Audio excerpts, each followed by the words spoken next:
Assalamualaikum warahmatullahi wabarakatuh. Nama saya Dwi Kusuma dari kelas 1 PGMI.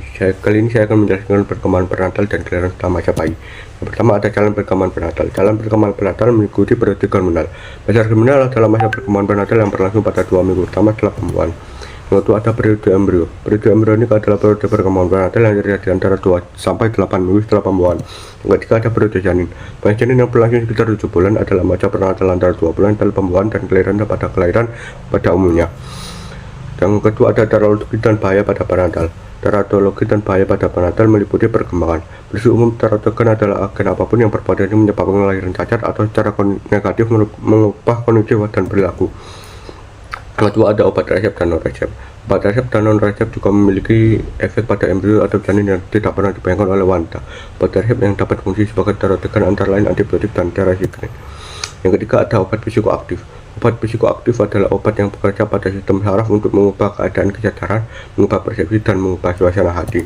Yang keempat ada golongan darah tidak cocok. Ketidakcocokan antara golongan darah ibu dan ayah menimbulkan risiko lain terhadap perkembangan prenatal.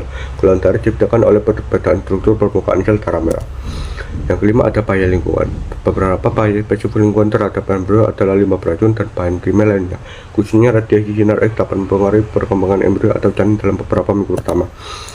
Yang keenam ada penyakit ibu. Penyakit ibu dan infeksi dapat menyebabkan cacat pada keturunannya dengan melewati penghalang plasenta atau dapat menyebabkannya kerusakan saat lahir. Contoh salah satu penyakitnya adalah rubella. Yang ketiga ada perawatan prenatal. Perawatan prenatal meskipun perawatan prenatal sangat bervariasi, biasanya perawatan ini memerlukan jadwal yang pasti, kunjungan untuk perawat medis yang biasanya mencakup pemeriksaan untuk kondisi yang dapat ditangani dan mengobati penyakit yang dapat menyerang bayi atau ibu. Keempat ada persalinan alami. Banyak wanita yang memilih untuk mengurangi rasa sakit saat melahirkan melalui persalinan ini. Persalinan alami merupakan suatu metode yang bertujuan untuk mengurangi sakit ibu pada saat kelahiran. Yang kelima ada proses kelahiran. Tahapan kelahiran terbagi menjadi 3 tahap, yaitu ada tahap pertama, kedua, ketiga. Tiap tahap mempunyai ciri-ciri yang berbeda. Tahap pertama adalah melebarkan leher hingga bukan sekitar 10 cm sehingga bayi dapat berpindah dari rahim ke jalan lahir.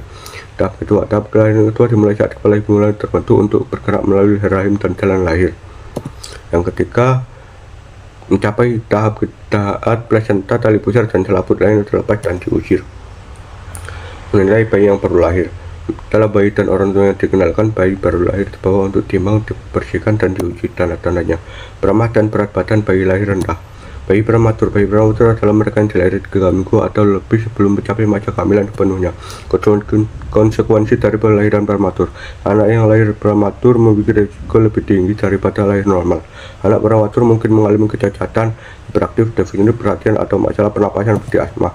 Penyesuaian fisik. Tubuh wanita melakukan banyak penyesuaian fisik pada hari minggu pertama setelah melahirkan. Mereka akan lebih merasa lebih lelah atau kecapean. Terima kasih, sekian dari saya. Wassalamualaikum warahmatullahi wabarakatuh.